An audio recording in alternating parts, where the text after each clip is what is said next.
ನೀವು ನಂಬಲ್ಲ, ಒಬ್ಬ ಮನುಷ್ಯ ಏನಾದ್ರೂ ನಡೆಯೋದಕ್ಕೂ ಮುಂಚೆನೆ ನಾನು ಹಿಂಗಾಗ್ತೀನಿ ಅಂತ ಹೇಳೋಕ್ಕಾಗುತ್ತಾ?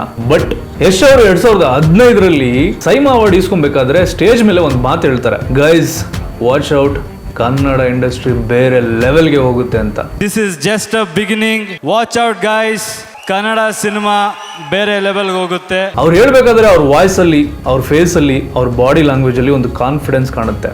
ಆದ್ರೆ ಅಕ್ಕಪಕ್ಕದ ಇಂಡಸ್ಟ್ರಿ ಅವರು ಓವರ್ ಕಾನ್ಫಿಡೆನ್ಸ್ ಆಗಿದ್ದಾನೆ ಅಂತ ಒಂದು ಅನ್ಕೊಂಡಿರ್ತಾರೆ.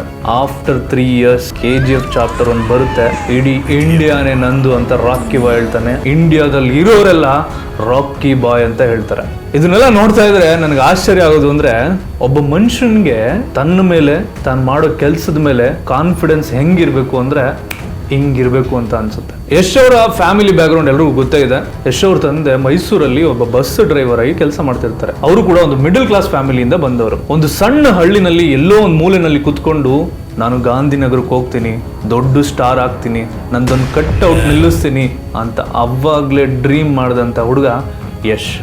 ಅವ್ರ ಬಗ್ಗೆ ನನಗೆ ಖುಷಿಯಾಗೋ ಒಂದು ಮಾತೇನಂದ್ರೆ, ಹೇಳಿದ್ರು ಹಂಗೆ ಕೆಲಸ ಮಾಡಿದ್ರು, ಹಂಗೆ ಸಕ್ಸಸ್ ತಗೊಂಡ್ರು. ಅವ್ರ ಇಂಟರ್ವ್ಯೂಗಳನ್ನ ನಾನು ನೋಡಿದಾಗ ನನಗನ್ಸೋದು dream big, think big, act big ಅನ್ನೋದು ಅವ್ರ ಮೈಂಡ್ ಸೆಟ್ ಅಂತ ಕ್ಲಿಯರ್ ಆಗಿ ಅರ್ಥ ಆಗ್ಬಿಡುತ್ತೆ. South India, north India, Sandalwood, Kollywood, Mollywood, Bollywood ಈ ಥರ ನಮ್ಮಲ್ಲೇ ಕಿತ್ತಾಡ್ಕೊಳ್ಳೋದು ಬೇಡ, ಫೈಟ್ ವಿತ್ ಹಾಲಿವುಡ್ ಅಂತ ಹೇಳ್ತಾರೆ. ಫಸ್ಟ್ ನಮ್ಮ ಯೋಚನೆಗಳು ದೊಡ್ಡದಾಗಿದ್ದಾಗ ನಮ್ಮ ಕೆಲಸಗಳು ದೊಡ್ಡದಾಗಿರುತ್ತೆ ಅನ್ನೋದನ್ನ ಎಕ್ಸಾಂಪಲ್ ಸೆಟ್ ಮಾಡಿದ್ದು ರಾಕಿ ಬಾಯ್ ಯಶ್. KGF 1ಗೋ ಅಥವಾ KGF 2ಗೋ ಗೊತ್ತಿಲ್ಲ, ಆ ಟೈಮಲ್ಲಿ ಆಡಿಯೋ ಲಾಂಚ್ಗೆ ಅಂತ ಹೇಳ್ಬಿಟ್ಟು ರಾಜಮೌಳಿ ಅವ್ರನ್ನ ಕರೆಸಿರ್ತಾರೆ. ರಾಜಮೌಳಿ ಅವರು ಒಂದು ಮಾತು ಹೇಳ್ತಾರೆ, ಕನ್ನಡ ಇಂಡಸ್ಟ್ರಿನಲ್ಲಿ ಹೊಸದಾಗಿ ಬಂದಿರುವಂತ ಯಂಗ್ ಆಕ್ಟರು ಅವ್ರ ತಂದೆ ಬಸ್ ಡ್ರೈವರ್ ಅಂತ ಯಾವುದೇ ಬ್ಯಾಕ್ ಗ್ರೌಂಡ್ ಇಲ್ಲದೆ ಬಂದವರು ಹಿಟ್ ಮೇಲೆ ಹಿಟ್ ಕೊಡ್ತಾ ಇದ್ದಾರೆ ಅಂತ ಅವರೇ ಹಾಡಿ ಹೊಗಳುತ್ತಾರೆ. కొత్త కుర్రోడు వచ్చాడండి, అందరినీ దాటేసి ముందుకు వెళ్ళిపోయాడు, హిట్స్ మీద హిట్ వరుసగా కొడుతున్నాడు. ಯಶ್ ಅವರ ಕರಿಯರ್ ಗ್ರಾಫ್ನ ನೋಡಿದ್ರೆ ಇನ್ನೂ ಇನ್ಸ್ಪಿರೇಷನ್ ಸಿಗುತ್ತೆ. ಯಾಕಂದ್ರೆ 2007ನಲ್ಲಿ ಒಂದು ಸಿಂಪಲ್ ಜಂಬದ ಹುಡುಗಿ ಅನ್ನೋ ಒಂದು ಮೂವಿ ಮುಖಾಂತರ ಆಕ್ಟರ್ ಆಗಿ ಕನ್ನಡ ಇಂಡಸ್ಟ್ರಿಗೆ ಕಾಲಿಡ್ತಾರೆ. ಅದಾದ್ಮೇಲೆ ಮುಗ್ಗಿನ ಮನಸ್ಸು, ಮೊದಲ ಸಲ, ಗೂಗ್ಲಿ, ಕಿರಾತಕ, ರಾಜಾ ಹುಲಿ, ರಾಮಾಚಾರಿ, ಮಾಸ್ಟರ್ ಪೀಸ್ ಹಿಟ್ ಮೂವೀಸ್ಗಳನ್ನ ಕೊಡ್ತಾ ಹೋಗ್ತಾರೆ. ಇನ್ನೊಂದು ಇಂಟ್ರೆಸ್ಟಿಂಗ್ ವಿಷಯ ಏನಂದ್ರೆ, ಅವರು ಮೂವಿ ಮಾಡಬೇಕಾದ್ರೆ ಅವರ ಮೂವಿ ಕೋ ಸ್ಟಾರ್ ಅಂದ್ರೆ ಆಕ್ಟ್ರೆಸ್ ಜೊತೆಗೆ ಅವ್ರಿಗೆ ಒಂದು ಲವ್ ಆಗಿರುತ್ತೆ. ಆ ಲವ್ ನ ಯಾವುದೇ ಸೋಷಿಯಲ್ ಮೀಡಿಯಾದಲ್ಲಿ ಹೊರಗಡೆ ಬಿಟ್ಕೊಡೋದಿಲ್ಲ.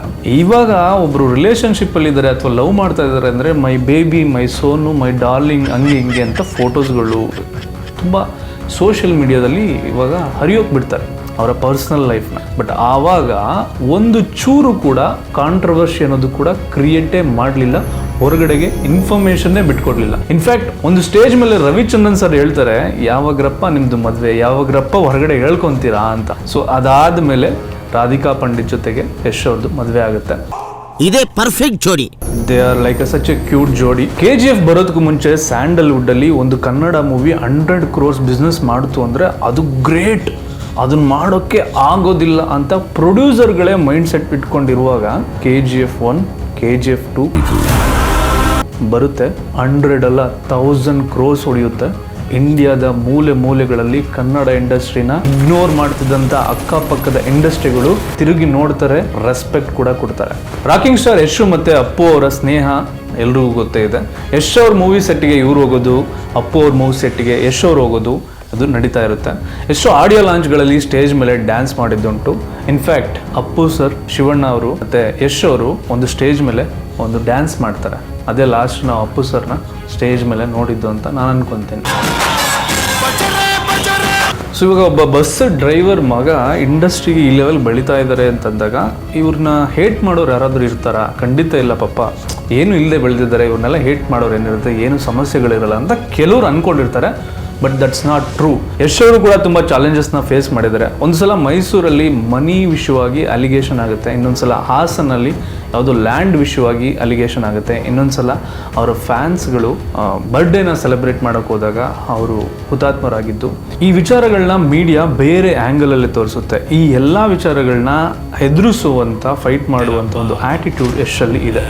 ಬೆಟ್ಟ ಹತ್ತೋದು ಈಸಿ ಅಂತೆ, ಅದೇ ಬೆಟ್ಟದ ಮೇಲೆ ಲಾಂಗ್ ಟೈಮ್ ನಿಲ್ಲೋದು ತುಂಬಾ ಕಷ್ಟ ಅಂತೆ. ಅದೇ ರೀತಿ KGF 1, KGF 2 ಆ ಲೆವೆಲ್ಗೆ ಹಿಟ್ ಕೊಟ್ಟ ಮೇಲೆ ಈಗ ಅದೇ ಲೆವೆಲಲ್ಲಿ ಕಾನ್ಸ್ಟೆಂಟಾಗಿ ಸ್ಟೇಬಲ್ ಆಗಬೇಕು ಅಂದರೆ ಅದಕ್ಕಿಂತ ಬೆಸ್ಟ್ ಮೂವಿ ಅಟ್ಲೀಸ್ಟ್ ಆ ಥರನಾದ್ರೂ ಮೂವಿನ ಮಾಡಲೇಬೇಕಾಗತ್ತೆ. ಅದೇ ಕಾರಣಕ್ಕೆ ಇಷ್ಟು ವರ್ಷ ಗ್ಯಾಪ್ ತೊಗೊಂಡು ಇವಾಗ ಟಾಕ್ಸಿಕ್ ಮೂವಿ ರಿಲೀಸ್ ಆಗೋ ಹಂತದಲ್ಲಿದೆ. ಸೊ ಟಾಕ್ಸಿಕ್ದು ವಿಡಿಯೋನ ನೀವೆಲ್ಲರೂ ನೋಡಿರ್ತೀರಾ ಅಂತ ಅನ್ಕೊಂತೀನಿ.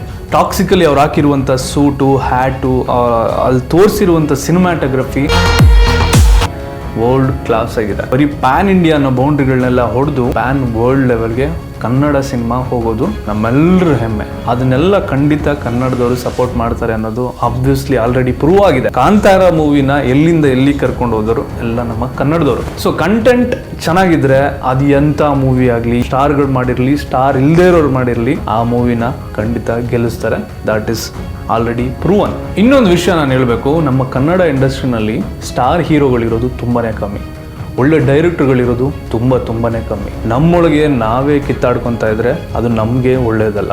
ಒಳ್ಳೆ ಕಂಟೆಂಟ್ ಇರೋ ಯಾವುದೇ ಸ್ಟಾರ್ಗಳಾಗಲಿ, ಸ್ಟಾರ್ ಇಲ್ಲದೆ ಇರೋರಾಗಲಿ, ಯಾವುದೇ ಮೂವಿಗಳು ಬಂದ್ರೂ ನೋಡಿ ಸಪೋರ್ಟ್ ಮಾಡೋದು ಅವ್ರವ್ರ ಇಷ್ಟ. ಆದರೆ ನಾನಂತೂ ಡಿ ಬಾಸ್ ಅವ್ರ ಮೂವಿನೂ ನೋಡ್ತೀನಿ, ಕಿಚ್ಚ ಸುದೀಪ್ ಅವ್ರ ಮೂವಿನೂ ನೋಡ್ತೀನಿ. ಇನ್ಫ್ಯಾಕ್ಟ್ December 31 ನಾವು ಮುಂಬೈನಲ್ಲಿದ್ವಿ. ಮುಂಬೈನಲ್ಲಿ 27 ಕಿಲೋಮೀಟ್ರು ನಾವು ಫ್ರೆಂಡ್ಸ್ ಎಲ್ಲ ಹೋಗಿ ಮ್ಯಾಗ್ ಸಿನಿಮಾನ ನೋಡ್ಕೊಂಡು ಬಂದ್ವಿ. ಮುಂಬೈನಲ್ಲಿ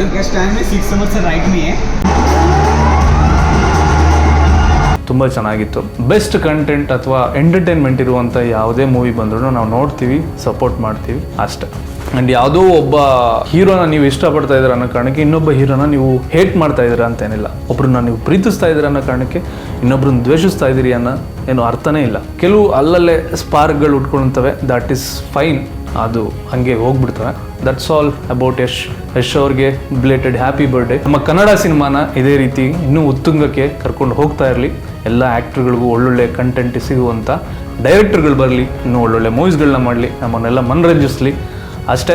ನನ್ನ ಇನ್ಸ್ಟಾಗ್ರಾಮ್ ಫಾಲೋವರ್ಸ್ಗೆ ಆಲ್ರೆಡಿ ಗೊತ್ತಿರುತ್ತೆ, ನಾನು 100 days 100 videos ಚಾಲೆಂಜ್ನ ತೊಗೊಂಡಿದ್ದೀನಿ ಅಂತ ಹೇಳ್ಬಿಟ್ಟು. ಇನ್ ಕೇಸ್ ನೀವೇನಾದರೂ ಈ ವಿಡಿಯೋಗೆ ಹೊಸಬರಾಗಿದ್ದರೆ ಲೆಟ್ ಮಿ ಟೆಲ್ ಯು, ನಾನು ಪ್ರತಿದಿನ ನಮ್ಮ ಸುತ್ತಮುತ್ತ ನಡೆಯುವಂಥ ಟ್ರೆಂಡಿಂಗ್ ಟಾಪಿಕ್ಗಳನ್ನ ನಿಮಗೆ ಕ್ಲೀನ್ ಆ್ಯಂಡ್ ಕ್ಲಿಯರಾಗಿ ಅರ್ಥ ಆಗೋ ಥರ ತಿಳಿಸುವಂಥ ಜವಾಬ್ದಾರಿ ನಂದು. ನಿಮ್ಮ ಪ್ರತಿದಿನದ 10 ನಿಮಿಷನ ನನಗೆ ಕೊಟ್ಟು ನೋಡಿ, ಮತ್ತೆ ನೀವೇ ಬಂದು ಇದೇ ವಿಡಿಯೋಗೆ ಕಮೆಂಟ್ ಮಾಡ್ತೀರಾ. ಎಲ್ರಿಗೂ ಒಳ್ಳೆಯದಾಗಲಿ. ಇನ್ ಕೇಸ್ ನೀವೇನಾದರೂ ಸಬ್ಸ್ಕ್ರೈಬ್ ಮಾಡ್ಕೊಂಡಿಲ್ಲ ಅಂದರೆ ಬೇಗ ಸಬ್ಸ್ಕ್ರೈಬ್ ಮಾಡ್ಕೊಳ್ಳಿ.